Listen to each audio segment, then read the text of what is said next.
What's going on, y'all? It's Tyler. I hope you're doing well, and I hope you had a great start to the new year. So over the last couple of weeks, I've been kind of pondering if I could use my Blackmagic Pocket Cinema Camera 4K as my main YouTube studio-ish camera. And by studio, I mean this room. It's just a spare room. Don't get excited. But I was wondering if I could just use this as my main camera as opposed to using my Canon 5D Mark IV that I've been using in the past. And so over the last couple of weeks, I've kind of put a rig together on the camera, set up some lighting. I've also brought the footage into DaVinci Resolve to create a lookup table. So over the next couple of videos, what I'm going to do is I'm just going to kind of walk through everything that I've done to set up to get this as a more repeatable process for me and to make it more streamlined. So a lot of the legwork has been done up front so that I can have a much easier process of color grading the footage and all that kind of stuff, so I can just focus on editing the content and getting content out quicker.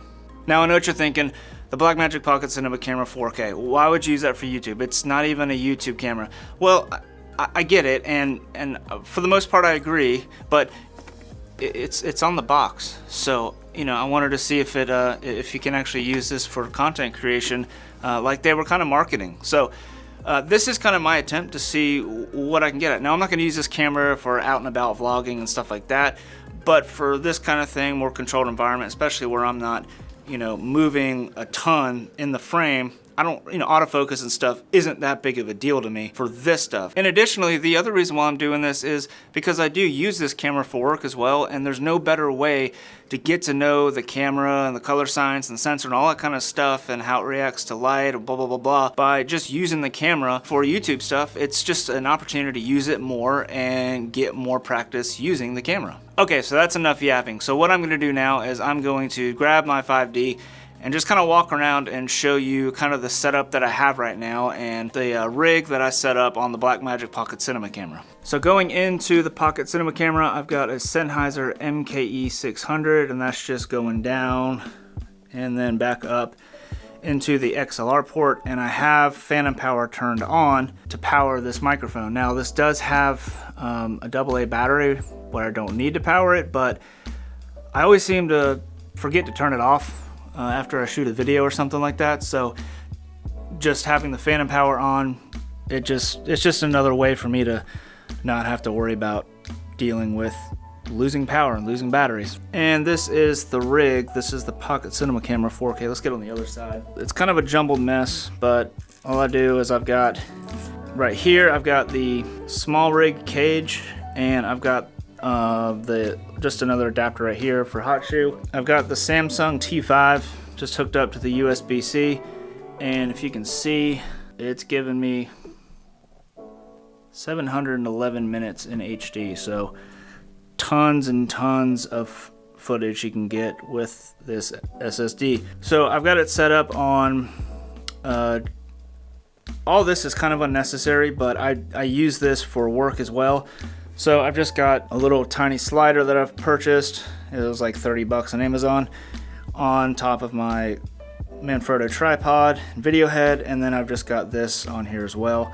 Only reason is just because I don't want to have to take it apart when I go out onto a job or something like that. So on top I've got a small HD, I've got the 501 monitor, and then I went and bought this tilt arm that's made for the small HD focus, but it works just fine on the 501.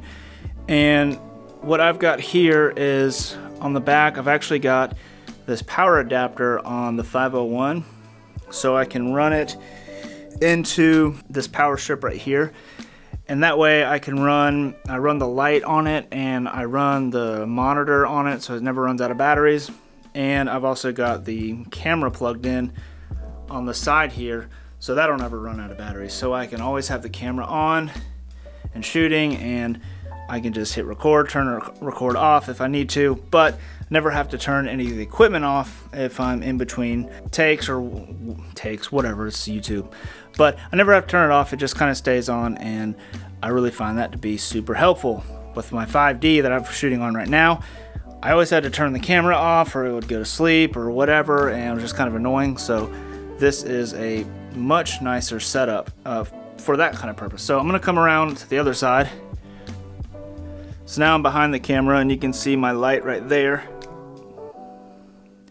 Right here on the presets, I've got a bunch of different presets for jobs and stuff that I've got lined up.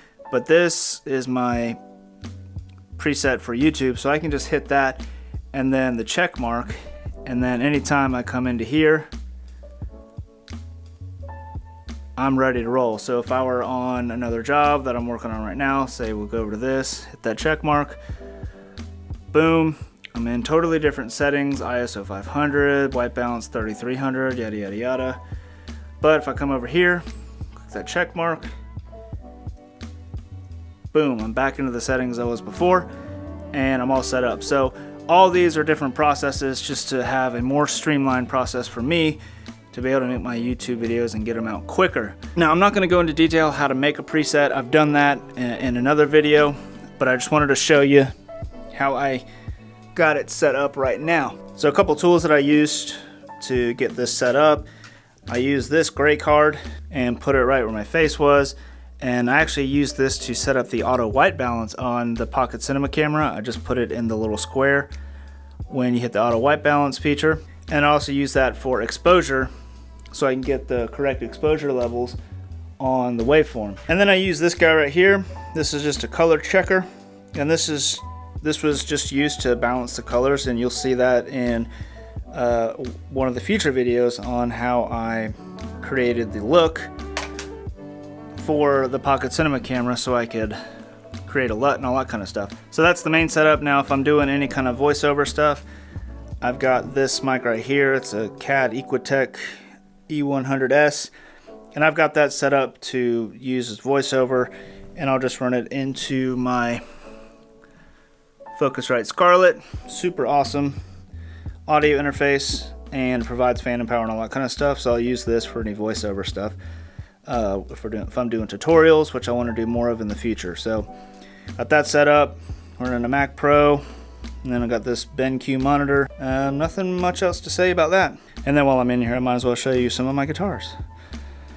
That's a Tele that I picked up a long time ago, a Strat that was given to me by a bunch of friends for a wedding gift. Pedal board, amp, acoustic guitar, dobro, a Strat. This is a Strat. I actually built this. I'll have to show you that sometime. And you might notice that there is a guitar missing, and that's because I sold it. Kind of miss it, but anyways, that's the studio. So that's the setup, guys. That's the Pocket Cinema Camera 4K rig in all of its glory right now, and I found this the most efficient way of setting it up for this space.